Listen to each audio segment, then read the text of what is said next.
Here we are today looking at book one of Aristotle's Nicomachean Ethics.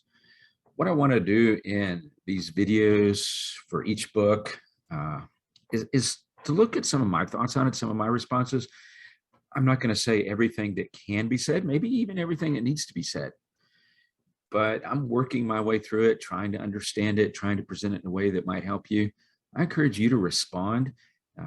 Maybe on the discussion board, maybe in emails to me or to the class, and share other things that you get out of it and questions that are raised for you. Starting with chapter 1 of book 1, Aristotle says every art and every inquiry, and similarly every action and choice, is thought to aim at some good. And for this reason, the good has been rightly declared to be that at which all things aim. One of the things that you notice pretty quickly in your reading of Aristotle is that teleology is important to him. He believes that all things have an end, an aim, a purpose, a telos, to use the Greek word. When you study Aristotelian metaphysics, you learn that he claims that each thing can be described in terms of 4 causes. Of course, you also learn that his use of the word cause doesn't match exactly with ours. The 4 causes for Aristotle are the material, the formal, the efficient, and the final. The final cause identifies what the thing is for, what its purpose, end, or telos is. Considering a chair, for example, we could say that the material cause is wood, because it's made out of wood. The formal cause is its design, the blueprint that makes it a chair and not a table or a bookcase or something else. The efficient cause is the agency that brings it into being. In this case, we can say, hey, Bob the builder made this chair. He's the efficient cause. The final cause of the chair is what its purpose is. It's something that we can sit on. How does that relate to arts, activities, actions, and choices? Let me step aside for just another moment and consider the Greek behind some of these terms. Arts is a translation of techne. You'll recognize that as the root of our English words, technique, technology. Activities is a translation of methodos. Maybe the Greek word will bring an English word to mind also, like a method, methodology. Actions comes from praxis. Our word practice works its way from that. It surely seems odd to speak of all these having material, formal, and efficient causes. Aristotle provides us with some examples. The aim or end or telos of medicine is health. The end of shipbuilding is, well, a ship that can go out and sail and go places. Aristotle goes on to note that there can be a hierarchical relationship between activities, that some practices and actions serve others in a predictable way. They produce or lead to goods which are themselves required for the production of a higher good.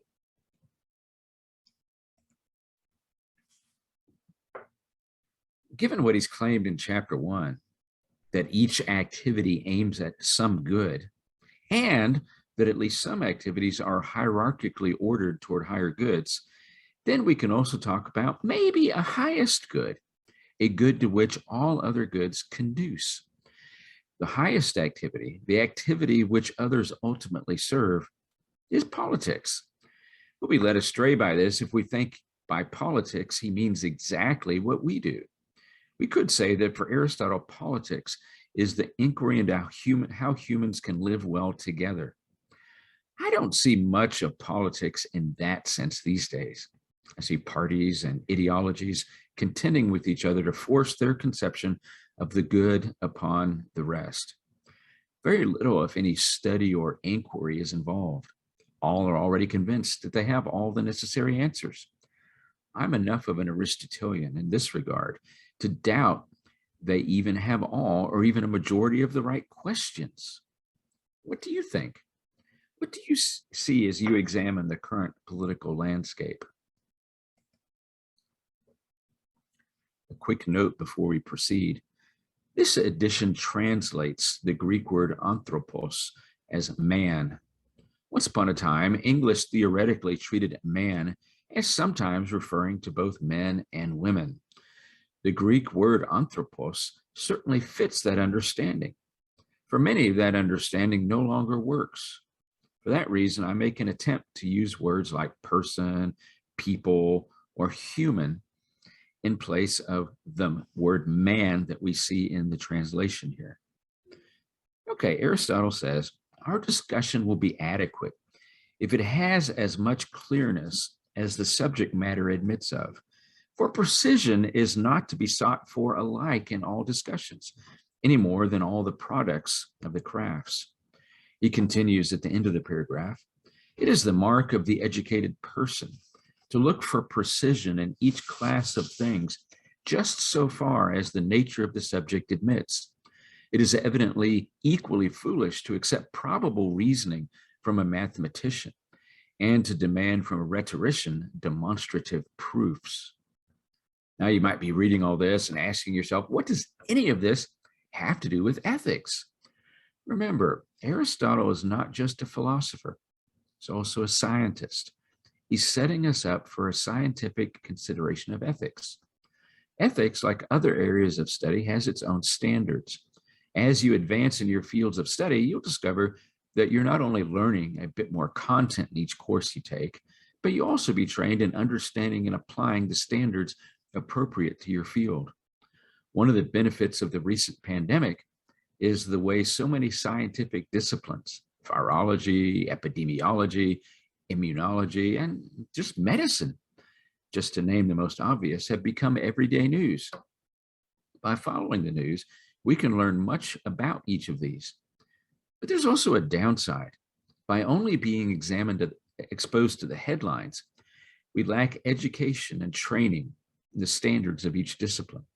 We read an article or news report in one of these disciplines and assume that since we know the meaning of all the words, we must therefore understand the whole piece. But we don't. Because we lack the training in the standards and methodologies of these disciplines, we miss the nuances and qualifications offered. When we are blind to these nuances and qualifications and to the whole context of the discipline, we can get to the point where we're convinced someone is out to deceive us. While there are certainly plenty of liars out there, it's our lack of understanding the disciplinary context that is confusing us many times. Aristotle sees that each discipline, each area of practice, has standards internal to that practice, standards of detail and precision, we might even say certainty, differ from practice to practice. The subject matter matters. At the end of this chapter, Aristotle points to the handicap young people face in the study of political science.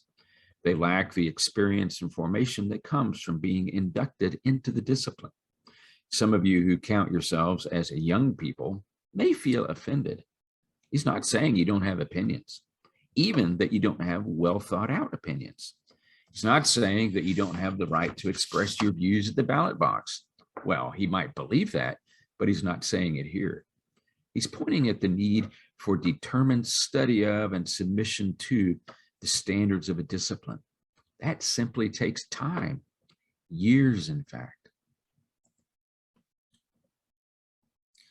Going to chapter 5, he says, to judge from the lives that people lead, most people, and people of the most vulgar types, seem to identify the good or happiness with pleasure, which is why they love the life of enjoyment. For there are, we may say, 3 prominent types of life. That just mentioned, the political, and thirdly, the contemplative life. Aristotle lays out these 3 basic types of people: those who live for pleasure, those who live for honor in the political sphere, and those who live for contemplation. Several questions come to mind. Is Aristotle correct in dividing up humanity this way? If he was correct about his own society, is it necessarily the case that he was also correct for all societies anywhere? Are these types of person whose life is built around some value that, well, let me back up. Are there types of people whose lives are built around some value that Aristotle misses in his list? And he talks about pleasure, talks about honor, talks about contemplation. Is there something he's missing there? How much of one's life has to be built on one of these goals for it to be determinative of the whole? It is quite normal, it seems, that all people value pleasure, all people value honor, and all people, okay, well, at least some people, also value the life of contemplation, the life of thinking and understanding. Then what do we mean by honor? In a competitive culture, the meaning of honor is pretty clear. We get honor by winning, but not every aspect of life is a matter of competition. In fact, much of life is not competitive at all. Perhaps a more contemporary way to talk about honor is in terms of recognition or even affirmation. Which of these types of person seems predominant when you look at the world around you? Or which is more popular? Pleasure, recognition, or understanding? Why do you think it is that way? Is our current ordering of these values appropriate for a healthy society? How do you think our values should be reordered, if they should be? Chapter 7, we read, if there is an end, a purpose, an aim, a goal for all that we do, this will be the good achievable by action. And if there are more than one, these will be the goods achievable by action. Since there are evidently more than one end, and we choose some of these for the sake of something else, clearly not all ends are final ends, but the chief good is evidently something final.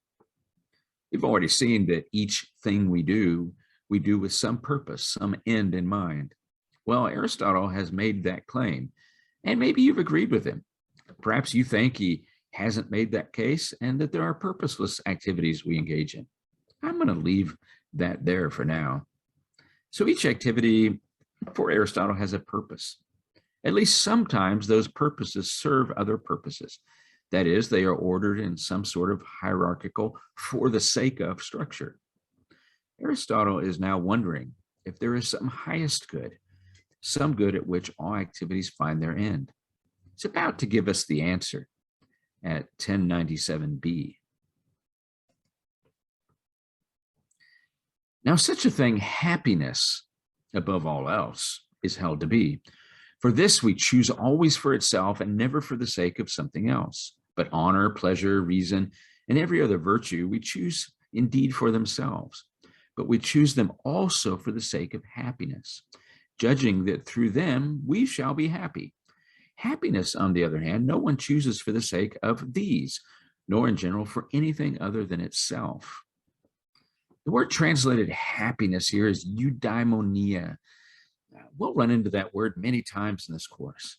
Happiness is certainly one way to translate the word. Don't jump to the conclusion, however, that it matches exactly what we mean by happiness in our culture.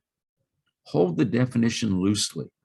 Let your understanding be shaped by what Aristotle and others say about it along the way.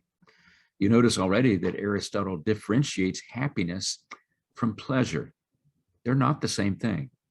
This becomes relevant a couple thousand years later in the formation of the utilitarian tradition, when Jeremy Bentham defines utility, usefulness, that which is to be maximized in terms of pleasure. And in the next generation, John Stuart Mill defines it in terms of happiness.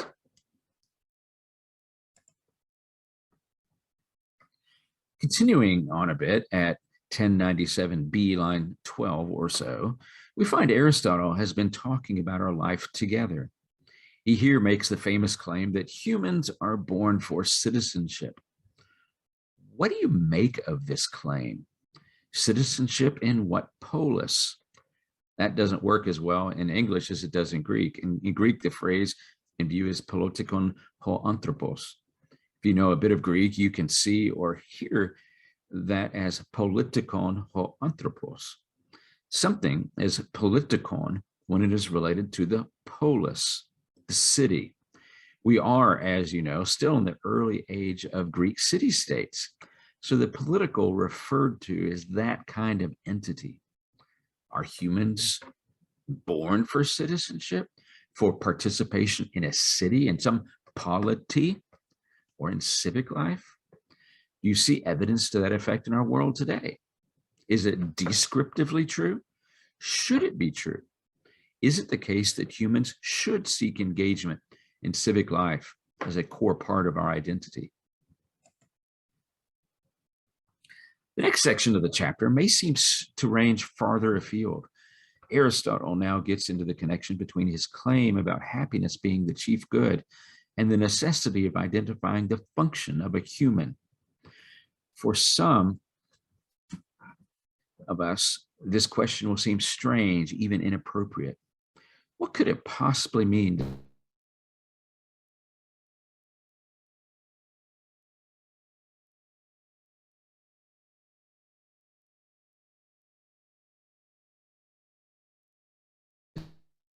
say, what's our purpose? We gain insight on this purpose when we consider what differentiates us from other things. For Aristotle, we see here that it is possessing reason and exercising thought. That's what differentiates us. He adds, if the function of a human is an activity of soul, which follows or implies reason, if this is the case and we state the function of a person to be a certain kind of life, and this to be an activity or actions of the soul, implying a rational principle, and the function of a good person to be the good and noble performance of these, and if any action is well performed when it is performed in accordance with the appropriate virtue, if this is the case, human good turns out to be activity of the soul exhibiting virtue. And if there are more than one virtue, in accordance with the best and most complete. Are you seeing yet why I say this book is difficult? I hope that if you find it difficult, you don't just chunk it and give up on it. Stay with us as we pursue understanding together. In the paragraph just referenced in 1098a, we're seeing the claim that the human function is something related to happiness and to reason. The next paragraph, Aristotle adds the specification that it's about a complete life. The happiness that is good for the human who is a political being and a rational being, is not just a momentary passing thing. We're looking for the happiness, the excellence. That's another translation of the Greek arete, translated here as virtue, of a life taken as a whole.